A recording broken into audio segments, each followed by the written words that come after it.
तो अब शुरू हो रहा है वो टॉपिक जिसमें मैंने यूजुअली देखा है कई लोग बहुत कंफ्यूज रहते हैं। इलेक्ट्रोस्टैटिक्स की कंडक्टर की प्रॉपर्टीज़ और करंट इलेक्ट्रिसिटी की कंडक्टर की प्रॉपर्टीज़ में डिफरेंस है थोड़ा सा। तो अभी हम पढ़ रहे हैं इलेक्ट्रोस्टैटिक्स ऑफ कंडक्टर्स। कंडक्टर की इलेक्ट्रोस्टैटिक्स की क्या प्रॉपर्टीज़ हैं ये अभी हम देखने वाले हैं। तो देखिए बहुत सिंपल सा फंडा है। Conductors and insulators were described briefly in chapter 1। बिल्कुल सही बात है, हमने जब चैप्टर 1 पढ़ा, पिछले वीडियोस ऐसे अवेलेबल हैं, जिन लोगों ने नहीं देखे वो देख सकते हैं। वहाँ पे क्लासिफिकेशन बताया गया है। Conductors contain mobile charge carriers, यानी कि फ्री इलेक्ट्रॉन्स हैं इसके अंदर। In metallic conductors these charge carriers are electrons. In a metal, the outer electrons part away from their atoms and are free to move. These electrons are free within the metal but not free to leave the metal. The free electrons form a kind of gas. They collide with each other with the ions and move randomly in different directions. In external field, they drift against the direction of field. The positive ions made up of the nuclei and the bound electron remain held in their fixed positions. And in electrolyte conductors, जैसे देखिए यहाँ पे क्या है, classification बताया है NCERT के अंदर कि कंडक्टर्स भी इन्होंने दो तरह के कंडक्टर्स बताए हैं। एक तो है metals, metallic conductors.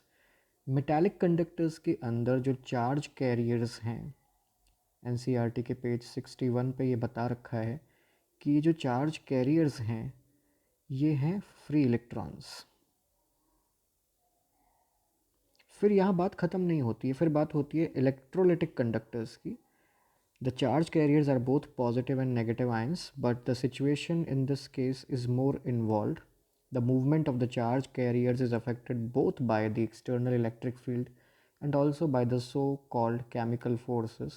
See chapter 3, जो आगे आएगा, current electricity. We shall restrict our discussion to metallic solid conductors. Let us note important result regarding electrostatic of conductors. Conductors की इलेक्ट्रोस्टैटिक में क्या क्या प्रॉपर्टीज़ हैं, कौन कौन सी बातें यहाँ की जाती हैं, ये हम यहाँ पे देखने वाले हैं।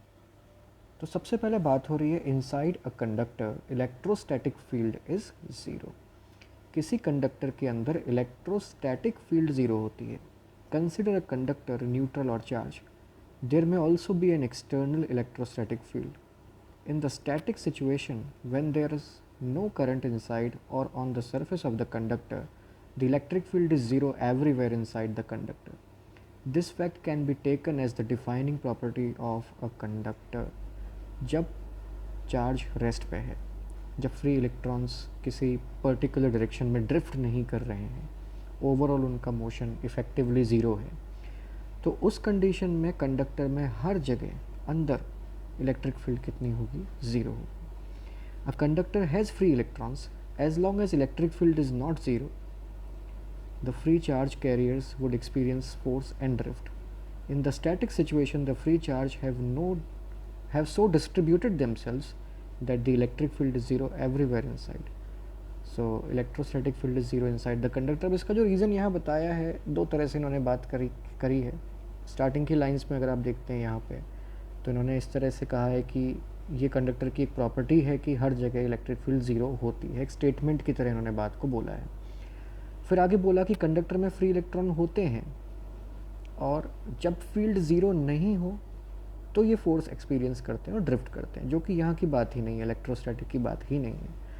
इन द स्टैटिक सिचुएशन, ये एक और पॉइंट इन्होंने फिर यहाँ पे बोला, the free charge have so distributed themselves that the electric field is zero everywhere inside. ठीक है, तो ये दो रीजंस इन्होंने यहाँ पे बताए। एक तो स्टेटमेंट की तरह बोल दिया और एक बस जनरल स्टेटमेंट दे दिया कि अंदर का जो फ्री चार्ज है वो अपने आप को इस तरह से अरेंज करता है कि अंदर फील्ड ज़ीरो पाई जाती है। Second, at the surface of a charged conductor, electric field must be normal to the surface at every point. अगर ऐसा ना होता, if electric field vector was not normal to the surface, it would have some non-zero component along the surface, and free charges on the surface of the conductor would then experience force and move. अगर electric field surface के normal ना होती तो उसका कोई ना कोई component surface के अलोंग आता और फिर जो अंदर चार्जेस हैं वो भी कुछ फोर्स एक्सपीरियंस करते, क्योंकि इलेक्ट्रिक फील्ड अगर है तो उन चार्जेस पे फोर्स लगेगा। लेकिन हमने अभी देखा कि अंदर इलेक्ट्रिक फील्ड ज़ीरो होती है। ठीक है, फोर्स भी एक्सपीरियंस नहीं करते in the absence of external electric field. So in the static situation, therefore, electric field should have no tangential component. Thus, electrostatic field at the surface of a charged conductor must be normal to the surface at every point. And for a conductor without any surface charge density, field is zero even at the surface. मतलब अगर charge है तो electric field surface से normal होगी, 90 degree पर होगी. नहीं तो हो सकता है फील्ड हो ही ना, ये भी पॉसिबल है. ठीक है.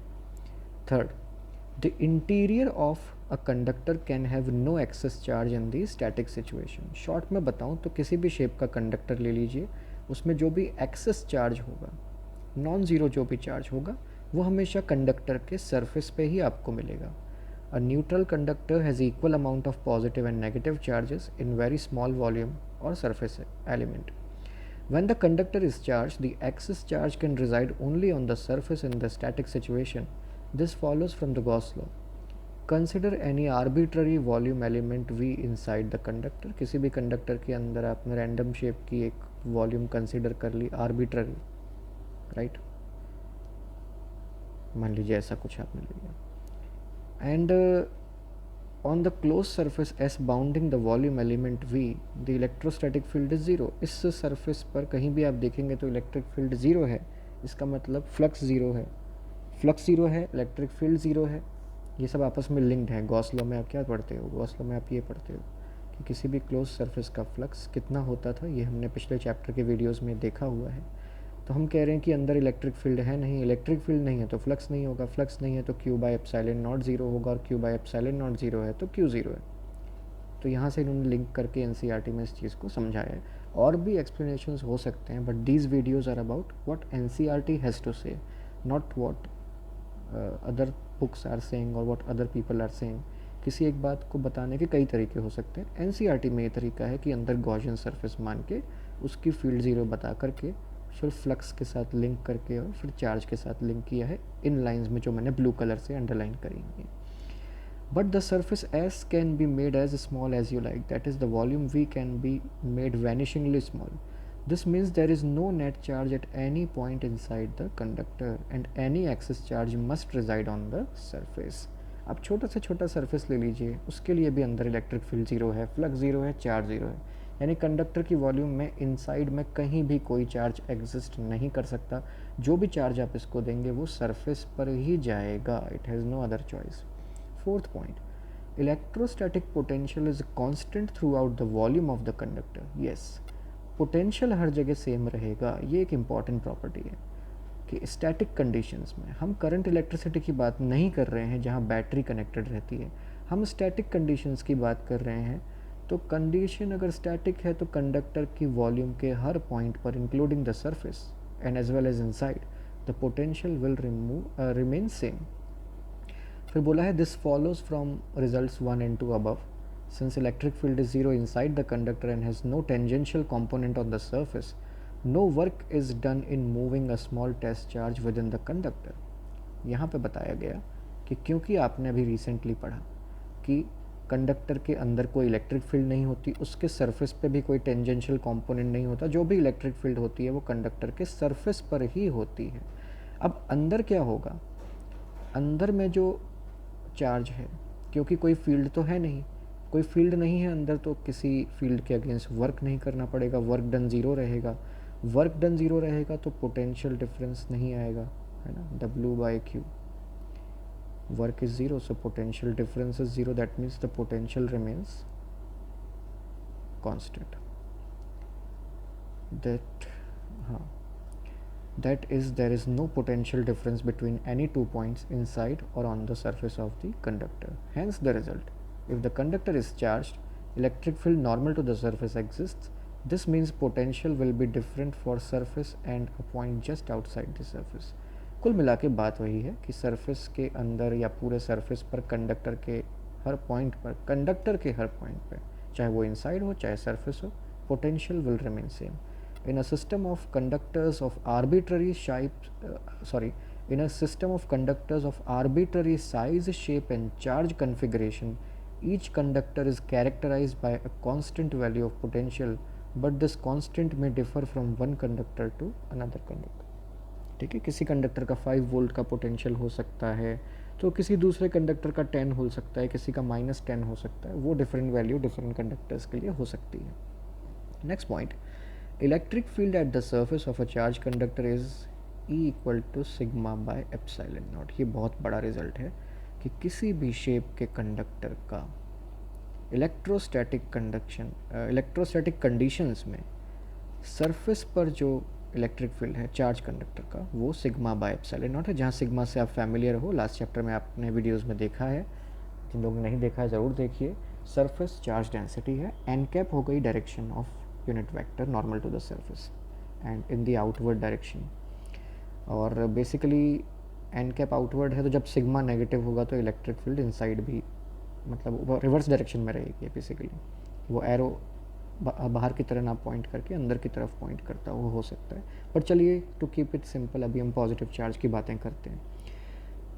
और यहाँ पे एक छोटा सा इसका डेरिवेशन भी दिया है जो मैं इतना यूज़फुल समझता नहीं हूँ, क्योंकि गॉस लॉ में पिछले चैप्टर में हम ये रिज़ल्ट ऑलरेडी एक कंडक्टिंग शीट के लिए डिराइव कर चुके हैं. वैसे तो वहाँ पे एनसीईआरटी में सिर्फ sigma bye 2 epsilon not non conducting के लिए दिया हुआ था, तो उसका रीज़न यही है कि कंडक्टर के लिए यहाँ पर प्रूव करा हुआ है.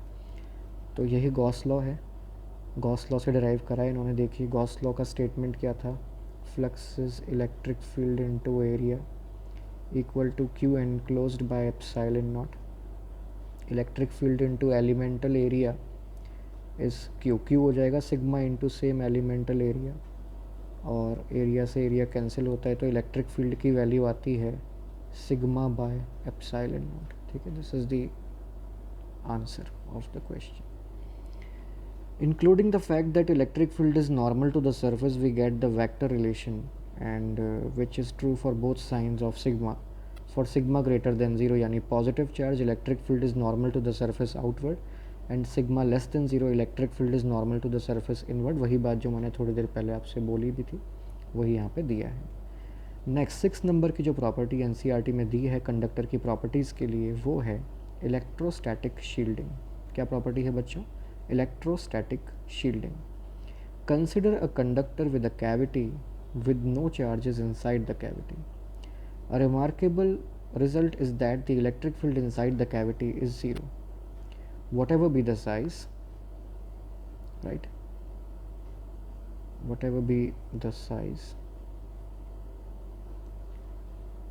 whatever be the charge on the conductor, whatever be the size, shape of the cavity, and the external field in which it might be placed. मतलब किसी भी कंडीशन में अगर आपको एक कंडक्टर दे रखा है और उस कंडक्टर के अंदर कोई हॉलो कैविटी है, तो उस हॉलो कैविटी में अगर चार्ज ना हो, no charge inside the cavity, तो उस कंडीशन में अंदर की इलेक्ट्रिक फील्ड हमेशा ज़ीरो होगी, irrespective of the shape, size, बाहर कितना और कैसा चार्ज है, बाहर कितनी और कैसी फील्ड है, इन सब से इंडिपेंडेंट अंदर का वो एरिया प्रोटेक्टेड है बाहर की फील्ड से.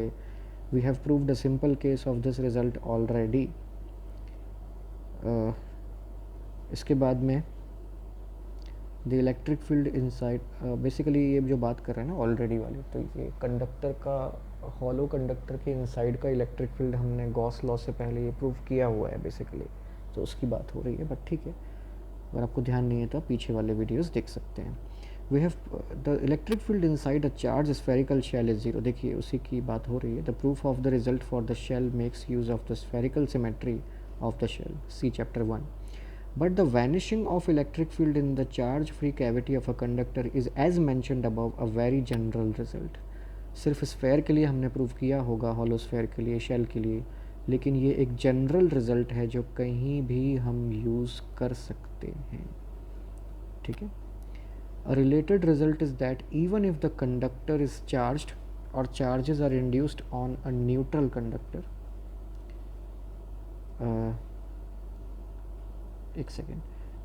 that even if the conductor is charged or charges are induced on a neutral conductor by an external field, all charges reside only on the outer surface of the conductor with cavity. अंदर कोई field नहीं है, अंदर कोई sigma नहीं है, अंदर कोई वोल्टेज नहीं है, पोटेंशियल नहीं है. The proof of the result noted in figure 2.18 are omitted. ठीक है, इनको इंक्लूड नहीं किया गया है, but we note their important implication. Whatever be the charge and field configuration outside, any cavity in a conductor remains shielded from outside electric field influence. The field inside the cavity is always zero. This is known as electrostatic shielding. The effect can be made use of uh, in protecting sensitive instrument from outside electric field influence. तो एक अनचार्ज cavity है अगर conductor की, तो वो बाहर की field से हमेशा प्रोटेक्टेड रहेगी. किसी सेंसिटिव इंस्ट्रूमेंट को ख़राब होने से आप बचा सकते हैं इस प्रॉपर्टी का यूज़ करते हुए. ठीक है. और ये जो प्रॉपर्टीज़ अभी मैं आपको बताई हैं उनको समराइज़ करने के लिए फिगर 2.19 भी आप देख सकते हैं. इसमें भी काफ़ी कुछ बताने की कोशिश की गई है. राइट. कि अंदर इलेक्ट्रिक फील्ड ज़ीरो है, सिग्मा ज़ीरो, रो ज़ीरो है. जो भी चार्जेस रहेंगे सरफेस पर रहेंगे, सरफेस से 90 डिग्री पर रहेंगे, उस इलेक्ट्रिक फील्ड का वैल्यू इतना होगा. कंडक्टर के हर पॉइंट का पोटेंशियल सेम रहेगा, चाहे वो पॉइंट अंदर हो चाहे सरफेस पे हो. और कैविटी है तो कैविटी के अंदर का इलेक्ट्रिक फील्ड और सिग्मा ज़ीरो रहेगा अगर अंदर कोई एक्स्ट्रा चार्ज प्रेजेंट ना हो. ठीक है. तो फिर कुछ सिंपल क्वेश्चंस आपको दिखेंगे यहाँ पे. एग्जाम्पल नंबर 2.7 में a comb run through one's dry hair attracts small bits of paper why. ये तो आप बचपन से पढ़ रहे हो, है ना. ड्यू टू फ्रिक्शन चार्जिंग होती है, फिर उसके बाद में पोलराइजेशन से अट्रैक्शन होता है, इंडक्शन भी कह सकते हैं आप इसको. और अगर रेनी डे है, फ्रिक्शन नहीं सफिशिएंट मिल रहा है, तो ऐसा नहीं भी होता है कई दिन. ऑर्डिनरी मतलब ये बहुत सिंपल से थ्योरी क्वेश्चंस है. आई थिंक आप इनको पढ़ सकते हो और बहुत इजीली आपके समझ में आ जाएंगे. ये सारे आपके बोर्ड एग्ज़ाम्स में एक एक नंबर वाले क्वेश्चंस बन के आ सकते हैं. So I think it is very clear. बहुत इजीली यहाँ पे आंसर्स इनको दे रखे हैं. Just go through it, read it and you will be able to understand it. Next video जो हमारा रहेगा वो रहेगा डाइलेक्ट्रिक्स एंड पोलराइजेशन के बारे में. अब यहाँ से थोड़ा सा कैपेसिटर्स की एंट्री हो रही है धीरे धीरे. तो नेक्स्ट वीडियो बहुत इंटरेस्टिंग है, बने रहिएगा हमारे साथ.